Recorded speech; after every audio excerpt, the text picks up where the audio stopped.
그럼 오늘 말씀을 나누도록 하겠습니다. 오늘은 복을 주옵소서라는 제목으로 하나님의 말씀 전하겠습니다. 함께 따라할까요? 복을 주옵소서. 한 번 더요. 복을 주옵소서.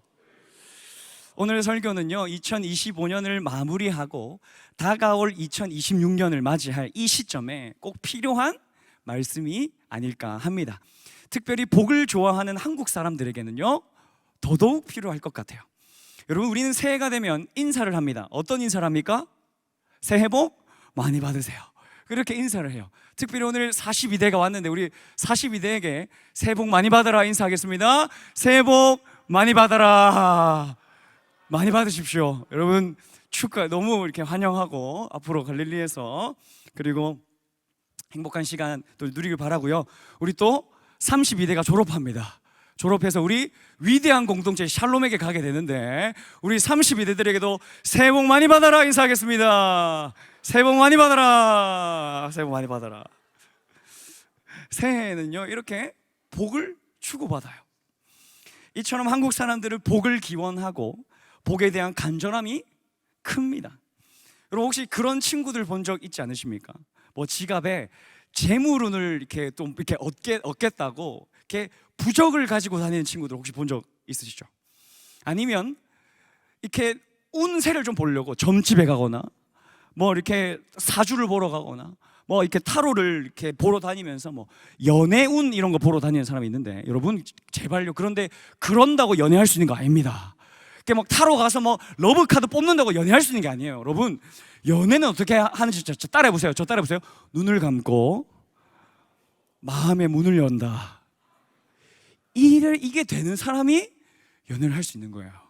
자, 자우지가 잔소리는 여기까지 하고 제가 연애 특강을 한번 해보겠습니다. 나중에 이런 찌질한 김준현 목사도 결혼했다 이런 제목으로 연애 특강을 한번 하면 뭐 좋겠다 싶은데 자우지간 우리는 다 복을 받기 원한다는 거예요. 복을 받기 원한다는 거예요.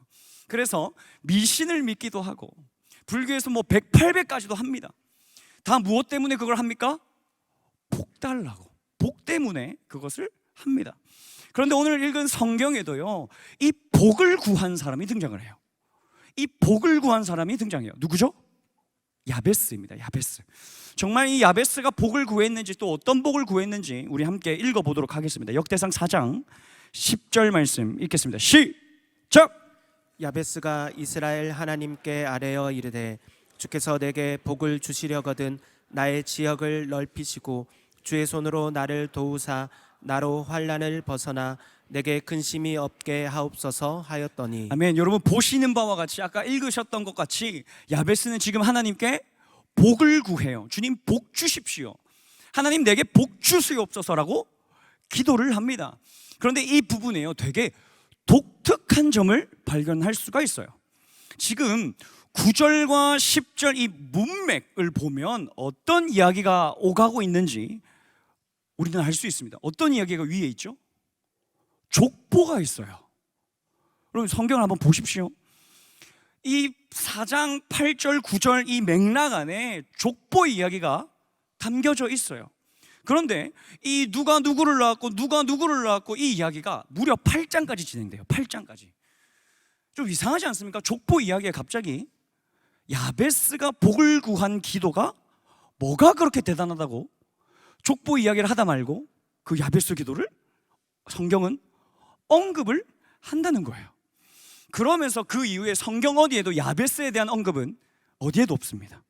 그러니까 이 성경의 단 두 구절에 야베스에 대한 언급이 나와 있는 겁니다. 즉 의도적으로 성경은 그리고 하나님은 야베스를 주목하시는 거예요.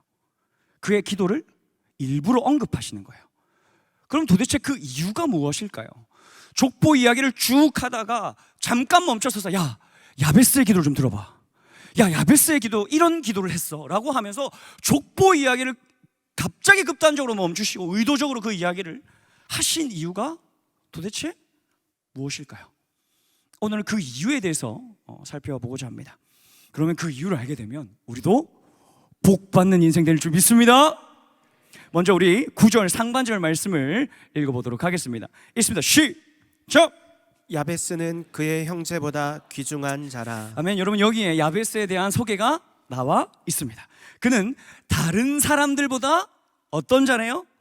귀중한 사람이었다라고 말하고 있습니다. 그는 다른 사람보다 더 존귀한 사람이었대요.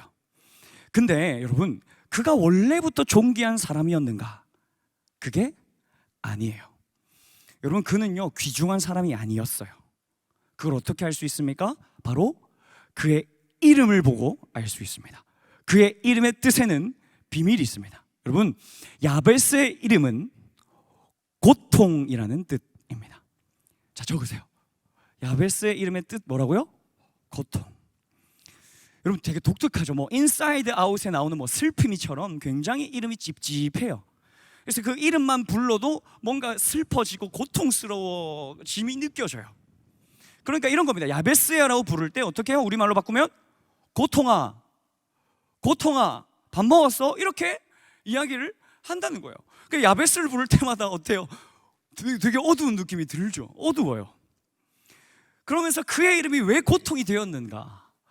아니, 좀 좋은 이름 있지 않습니까? 저처럼 준혁, 빼어날 준, 빛날 혁, 이런 좋은 이름 있지 않습니까? 그런 준혁이라는 이름 빼고 왜 야베스라 고통이라는 이름을 지었는가? 그게 이제 성경에 나와 있어요. 우리 볼까요? 역대상 4장 9절 말씀 우리 함께 읽어보도록 하겠습니다. 시작! 그의 어머니가 이름하여 이르되 야베스라 하였으니 이는 내가 수고로이 낳았다 함이었더라. 아멘. 여러분, 왜 부모님이 이 야베스의 이름을 고통이라고 지었습니까? 어머니가 수고로이 낳았기 때문에 그렇게 고통이라고 지었대요. 그래서 여러분, 이 수고로이 낳았다라는 이 말씀의 해석은 다양합니다. 자, 첫 번째, 이 수고로이 낳았다라는 첫 번째 해석이 뭐냐? 아빠 없는 아이다. 이게 첫 번째 해석입니다. 그리고 두 번째, 성폭행을 당해 낳은 아이다. 세 번째, 출산할 때 태중의 아기가 생명의 위기에 있었기 때문에 아주 힘들게 낳았다. 이런 세 가지 해석이 가능해요. 또한 확정 지을 수는 없겠지만 야베스에게 신체적 결함이 있었다거나 장애로 태어났기 때문에 고통 중에 태어났다라고 해석할 수도 있습니다. 그러나 뭐 어떻게 해석할지 모르겠지만 핵심이 뭐냐면 야베스는 고통 중에 태어났다는 거예요.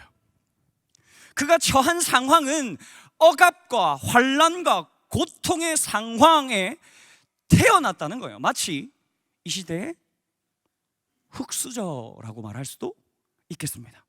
그러니까 좀 더 심하게 말해 보겠습니다. 태어나지 말았어야 할 사람이 태어났다라고 말할 수도 있습니다. 여러분, 그에게 그런 이름을 지은 부모가 야베스를 어떤 환경 속에서 양육했을 것 같습니까? 야, 고통아, 고통아라고 지었던 이 이름을 지은 부모가 그 야베스를 어떻게 양육했을 것 같아요? 뺨 때리지 않았겠습니까? 밥 굶기지 않았겠습니까? 고통아, 고통아. 그 자녀만 보면 내 그 아픈 기억들이 떠올라서 그 자녀를 핍박하지 않았겠습니까? 그래서 어떤 환경인지 우리가 가늠할 수는 없지만 여튼 그의 정체성은 아마 나는 고통이야 라고 자리 잡았을 거예요. 별명이 붙여진 게 아니에요. 그의 이름, 그의 존재 자체가 뭐라는 거예요? 고통이 되었다는 거예요. 그 엄마가 넌 고통이야. 그 어머니에게도 그렇게 이름을 불려줬다는 겁니다. 매일이 손가락질을 받으며 살았을 것입니다. 그는 매일 부정적 마음으로 하루하루를 견뎌나갔을 것입니다. 그는 인생을 몇 번이고 포기하고 싶었을지도 모릅니다. 그런데 그렇게 고통 중에 살았던 그 야베스가 말도 안 되는 일을 해요. 말도 안 되는 일을 해요. 기도를 합니다. 삶을 포기하는 게 아니라요, 야베스가 뭘 한다고요? 기도를 해요. 저는 이 단 두 구절에 담긴 이 야베스의 언급이 왜 하나님께서 이 야베스에 집중하시는지 알게 되기 시작했습니다. 와, 그러면서 이 담긴 의미를 알기 시작하면서 와, 전 고개를 저었어요. 뭐 대단함과 감탄이 되는 것의 의미도 있겠지만 저는 도저히 그렇게 할 자신이 없어서 와, 야베스 어떻게 그랬지? 라는 마음이 들었기 때문에 고개를 저었습니다. 나는 이 상황에 기도할 수 있을까? 그럼 그는 도대체 어떻게 기도할 수 있었을까? 라고 궁금증이 제게 생겨지기 시작했습니다. 여러분, 이 야베스를 제가 이렇게 좀 보면서요, 이 사람에게는 두 가지 부류가 있다는 것을 발견하게 됐어요. 여러분, 사람에게는요 두 가지 부류가 있다는 걸 아세요? 첫 번째, 환경에 갇히는 사람. 그리고 두 번째, 환경을 뛰어넘는 사람. 이렇게 사람엔 두 가지 부류가 있다는 것을 저는 확인했습니다. 여러분들은 어떤 부류의 사람일 것 같으십니까? 여러분들은 어떤 부류의 사람이십니까? 뭐 모르겠다면 내가 어떤 사람인지 아는 아주 쉬운 방법이 있습니다. 만약 내 입술에 불평이 있거나 언제나 나는 할 수 없어 라는 말을 달고 산다, 그러면 나는 환경에 갇힌 사람입니다. 그러니까 환경에 지배받는 사람이라는 거죠. 그러나 환경을 뛰어넘는 사람들은 어떨까요? 그 사람들은 나의 이 불우한 환경을 넘어 내게 일어날 소망을 보는 거예요. 그러면서 그들의 입에 이런 고백이 나옵니다. 감사하다, 괜찮다, 그럴 수 있다, 다음에 더 잘하면 된다, 이런 이야기를 주로 합니다. 그러니까 환경을 뛰어넘는 사람은, 돌파하는 사람은 불평이 아닌 기도를 하는 거예요. 여러분 어떤 사람이십니까? 여러분들 어떤 부류의 사람일 것 같으세요? 저는 자신 있게 대답할 수 있습니다. 저는 환경에 갇힌 사람입니다. 환경에 지배받다 못해 갇히는 정도가 아니라 거의 막 환경에 침몰하는 사람이 될 거예요. 저예요. 그러니까 사실 이 야베스의 기도가 제 기도가 됐으면 참 좋겠다라는 마음으로 지금 저는 이 설교를 하고 있습니다. 그런데요, 여러분, 아무리 생각해도, 이리저리 생각해도 야베스 스스로의 힘으로는 결코 이겨낼 수 없었음을 전합니다. 야베스가 믿음이 좋아서 이 상황을 돌파할 수 있었던 것이 아님을 저는 확신합니다. 야베스는 그런 힘이 없었어요. 그럼 우리에게 이런 질문이 생깁니다. 그는 어떻게 이 환경을 돌파할 수 있었는가? 그에게 어떤 힘이 있었길래 이겨낼 수 있었는가? 그 비밀이 바로 야베스의 기도에 있습니다. 그러면 어떤 기도를 했는가? 우리 따라하겠습니다. 첫 번째입니다. 지경을 넓히시고. 지경을 넓히시고. 한 번 더요. 지경을 넓히시고. 지경을 넓히시고. 여러분, 야베스는 기도를 합니다. 어떤 기도를 하죠? 지역을 넓혀달라, 지경을 넓혀달라는 요청을 하나님께 합니다. 그런데 이게요, 여러분, 주님 저 땅 사게 해주세요, 이게 아니에요. 뭐 저기 대구 수성구 뭐 황금동 그 금사랑의 땅을 주십시오라고 기도한 게 아니에요. 그럼 곤란해요. 여러분, 지금 야베스는 돈이 필요한 게 아니잖아요. 지금 야베스에게 돈이 필요한 게 아니잖아요. 이건 여러분 영적인 의미로 접근해서 봐야 합니다. 즉 지역을 넓혀달라는 기도, 지역을 넓혀달라는 이 기도는 뭐냐면 내 이 고통의 상황을 뛰어넘을 수 있게 하여 주시옵소서라는 기도인 거예요. 내 이 믿음이 환경에 잡아먹히게 있는데 이것을 돌파할 수 있는 믿음의 확장을 달라는 기도가 바로 지경을 넓혀 주옵소서라는 기도라는 것입니다. 그럼 혹시 운동 해보셨습니까? 운동? 요새 저는 이제 일이 너무 많아가지고 제 배가 계속 나오고 있어서 좀 걱정인데, 운동 혹시 해보셨습니까? 지금 이렇게 운동을 하면 어떻게 되죠? 이렇게 무거운 걸 이렇게 들어요. 이렇게 계속 듭니다. 들면 어떻게 돼요? 근육이 찢어져요. 근육이 파열돼요. 그럼 그 파열된 곳에 근육이 다시 자랍니다. 그게 근육이 생기는 과정이에요. 찢어질 때 근육이 채워지며 근육이 만들어져요. 이것이 영적인 안에서도 마찬가지입니다. 여러분, 우리의 영적인 마음의 확장, 성장은 어떻게 일어납니까? 찢어져야 됩니다. 찢어져야 넓어져요. 그래서 저는 이 야베스의 기도가 더더욱 대단하게 느껴지는 겁니다. 지금 야베스는 그럼 지역을 넓혀달라, 지경을 넓혀달라라고 말하면서 뭘 지금 기다리고 있는 거예요? 자신을 하나님께서 찢어주시기를 기다리고 있는 거예요. 그걸 해달라는 겁니다. 하나님, 나 찢어져도 되니까 내 지경을 넓혀주십시오. 내 지역을 넓혀 주십시오. 영적인 성장함, 이 상황을 돌파할 수 있는 믿음을 허락해 달라고 지금 기도하고 있다는 거예요. 그런데 여러분, 지금 야베스가 이런 기도를 할 수 있는 상황입니까? 아니잖아요. 지금 지코가 석자예요. 지코가 석자. 그냥 하루 벌고 하루 버티며 살아가는 인생이었을 겁니다. 그의 이름은 고통이었습니다. 그의 환경은 쉽지 않았습니다. 그러나 그 고통을 뛰어넘는 지경의 확장을 구하는 돌파의 기도를 드립니다. 나의 지경을 넓혀주십시오. 내가 찢겨져도 되니, 내가 찢어지면서 내가 넓어지길 원합니다라는 기도를 한다는 겁니다. 그러니까 내가 처한 환경과 한계에 다스림을 받는 것이 아니라 그것을 뛰어넘는, 오히려 그 환경을 지배해버리는, 그것까지 가길 원하는 그 기도를 야베스는 드린다는 겁니다. 여러분 생각을 해보십시오.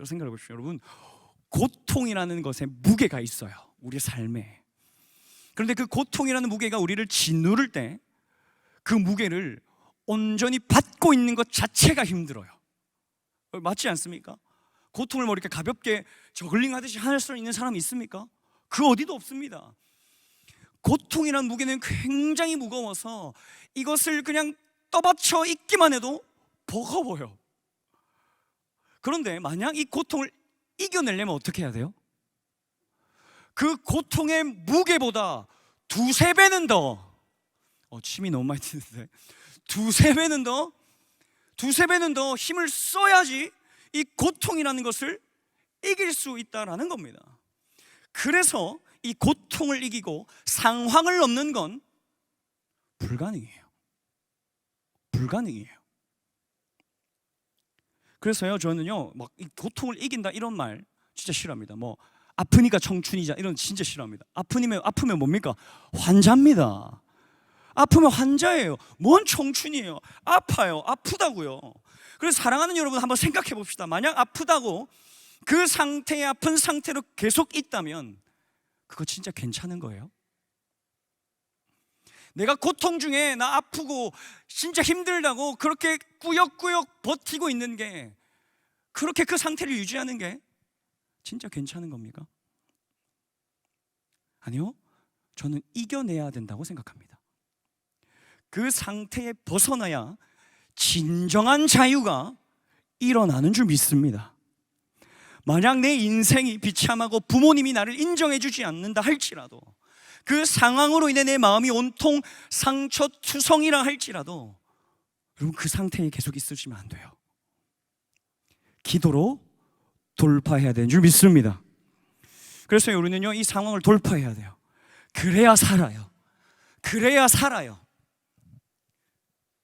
그런 사실 이유 알죠? 살아야 되는 거 압니다. 근데 자신이 없습니다. 이 고통의 무게를 견디는 것도 힘들어 죽겠는데 무슨 두세 배의 힘이 어디 있다고 그걸 어떻게 내가 믿음의 힘으로 이기겠습니까? 그래서 우리는 이 야베스의 두 번째 기도를 우리가 살펴봐야 돼요. 우리 두 번째 함께 따라합니다. 주의 손으로 나를 도우사. 주의 손으로 나를 도우사. 한 번 더요. 주의 손으로 나를 도우사. 주의 손으로 나를 도우사. 사랑하는 여러분, 당연히 우리는 상황과 환경을 뛰어넘을 힘이 없습니다. 우리에게 없습니다. 야베스에게도 없었습니다. 그러니 하나님의 개입하심이 우리의 인생에 필요합니다. 하나님의 도우심이 절대적으로 필요합니다. 여러분, 보통 새해가 되면 다이어트를 결단하는 사람이 굉장히 많습니다. 갓생을 살려고 하는 사람이 굉장히 많습니다. 뭐 미라클 모닝을 한다고 깝죽거리는 사람이 굉장히 많습니다. 제가 그런 청년들 여러 봤습니다. 그런데 한 사람도, 제가 갈릴리 사역을 지금 5년 차, 이제 내년에 6년 차가 될 건데 한 사람도 갓생을 살아낸 사람이 없어요. 그런데 2026년은 다를까요? 여러분, 제가 예언 하나 하겠습니다. 다이어트 실패하실 겁니다. 아멘이십니까? 아니요. 여러분, 아침에 절대 일찍 못 일어날 겁니다.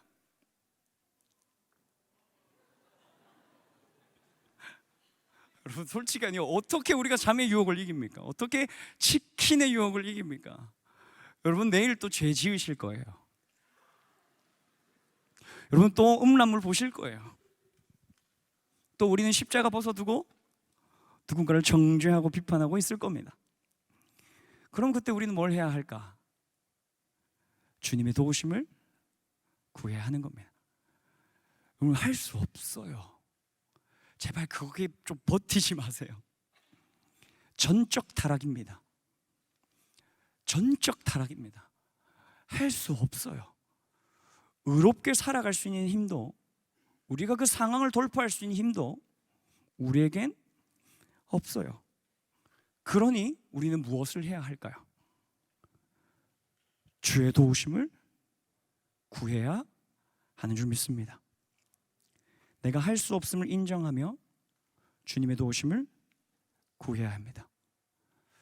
지금 주님이 우리를 돕기 위해 이미 준비하고 계세요. 그런데 우리가 도와달라고 요청하지 않아서 못 돕고 계시는 겁니다. 하나님 할 수 있어요. 잠깐만요. 나 갓생 살 수 있어. 잠깐만요. 나 한번 일찍 일어나 볼게요. 내일은 다를 거예요. 아니 모레는 다를 거예요. 그러니 주님이 못 도우시는 거예요. 여러분 상황보다 크신 하나님을 인정하시기를 축복합니다. 기도한다는 거는요, 내가 아니라 하나님이 하시도록 하는 것이 기도입니다. 그러니까 기도는 이런 거지 않습니까? 내가 골방에 들어가고 하나님이 그 상황을 역전시키도록 하는 것, 그게 기도예요. 꼭 근데 이런 이야기를 하면 이런 질문을 하는 사람이 꼭 있습니다. 그럼 기도만 하라는 말입니까? 그럼 뭐 아무것도 난 안 하고 기도만 하라는 말입니까? 아니요, 기도로 주님을 붙들라는 말입니다. 내가 할 수 없으니까 주님 바짓간이 꼭 붙들고 살아가라는 말입니다. 그럼 어떻게 하나님이 하시는가? 여러분 똑똑히 보십시다. 따라합니다. 허락하신다. 허락하신다. 한 번 더, 허락하신다. 허락하신다. 우리 하나님의 바짓강을 붙들 때 우리 주님은 어떻게 하시는가? 본문 4장 10절 함께 읽습니다. 시작. 야베스가 이스라엘 하나님께 아뢰어 이르되 주께서 내게 복을 주시려거든 나의 지역을 넓히시고 주의 손으로 나를 도우사 나로 환난을 벗어나 내게 근심이 없게 하옵소서 하였더니 하나님이 그가 구하는 것을 허락하셨더라. 아멘. 아멘. 사랑하는 여러분, 야베스의 기도는 응답되었습니다. 한번 따라 하십시다. 그가 구하는 것을 허락하셨더라. 여러분 우리 하나님은요 우리의 기도를 들으시는 줄 믿습니다. 그래서요 야베스는요 고통이 아니라 이제 앞에 야베스의 소개처럼 존귀한 사람이 되어요. 귀중한 사람이 되어요. 고통이 더 이상 그를 가두지 못하게 되어요. 왜요? 어떻게 그 일이 가능했습니까? 기도로 하나님의 도우심을 구하니 하나님이 그의 수렁에서 야베스를 건지셨기 때문에 그는 존귀한 자가 되었는 줄 믿습니다. 여러분 저는 믿어요. 기도가 힘 있는 게 아니라 기도를 들으시는 하나님이 힘이 있으심을 믿습니다. 여러분 오카느 목사님이 이런 이야기를 하시더라고요. 야베스는 어떻게 존귀한 사람이 될 수 있었을까? 이 이야기를 하셨습니다. 존귀한 하나님을 기도로 하나님을 만나니 하나님의 존귀함이 그에게로 흘러 들어갔기 때문이다 라고 이야기를 하더라고요. 사랑하는 여러분, 우리가 기도하는 순간부터 이미 우리는 존귀한 자가 되는 줄 믿습니다. 다른 사람보다 더 존귀한 사람이 돼요. 왜요? 하나님의 당신의 존귀함을 그를 찾는 자들에게 존귀함을 부으시기 때문인 줄 믿습니다. 말씀을 맺겠습니다. 반주를 한번 해주시고, 사랑하는 여러분, 이 야베스의 기도를 배우시길 축복해요. 이 야베스의 기도를 배우시길 축원합니다. 우리 하나님은요 주무시고 졸고 계신 분이 아니에요. 하나님은 무능하시지 않아요. 그는 느낌이 아니시고 그는 신념이 아니시고 그는 신화가 아니십니다. 하나님은 실존하십니다. 하나님은 지금 살아계셔서요, 우리를 수렁에서 건지시는 분이십니다. 그래서 저는 이 새해를 맞이하는 이때 우리 갈릴리와 샬롬 청년부가 야베스와 같이 지경이 넓어지는 그런 돌파의 기도를 드리는 청년부가 되면 참 좋겠습니다. 야베스는 고통 중에 태어났어요. 그는 가진 것이 없었습니다. 바랄 수 없는 인생이었습니다. 하물며 부모조차도 그를 버렸습니다. 넌 고통이야. 너 왜 태어났어? 너는 그냥 어둠이야. 그는 소망도 빛도 없는 이름을 가진 사람이었습니다. 하지만 그는 존귀하게 돼요. 그가 존귀하게 돼요. 왜요? 하나님이 그의 손을 붙들어 주셨기에 그는 이제 고통이 아니라 다른 사람들보다 더 존귀한 사람이 됩니다. 하나님이 그 야베스의 기도를 들으시고 그 기도를 허락하셨기에 그는 180도 달라진 인생을 살아가게 됩니다. 이 시간 누가 이 기도를 들으시겠습니까? 누가 이 기도를 들으시겠습니까? 상황은 안주하면 변하지 않습니다. 하지만 기도하면 변합니다. 지경을 넓히는 여러분 되길 바랍니다. 여러분, 지경이 넓어진다는 이 말은요, 마치 수학 공식과도 같아요. 변하지 않으려는 에너지보다 변하려고 하는 에너지를 더 쏟아부을 때 변화하는 줄 믿습니다. 우리를 우겨싸고 우리를 실패자로 만들려고 발악하는 그 사탄의 속임수, 그런 여러 가지 어떠한 과거의 경험들, 상처들, 그런 것들 있지 않습니까? 근데 그런 것들이 어떻게든 나를 우겨싼다 할지라도 그 우겨싸임이 떠나갈 만큼 우리는 에너지를 쓰면 돌파가 돼요. 근데 그 돌파하는 힘은 누가 주시는가? 하나님이 주신다는 겁니다. 여러분, 마음을 찢으시길 축복합니다. 우리에게 이 깊이로의 초대, 높은 곳으로의 초대에 응하는 저와 여러분 되길 간절히 축복합니다.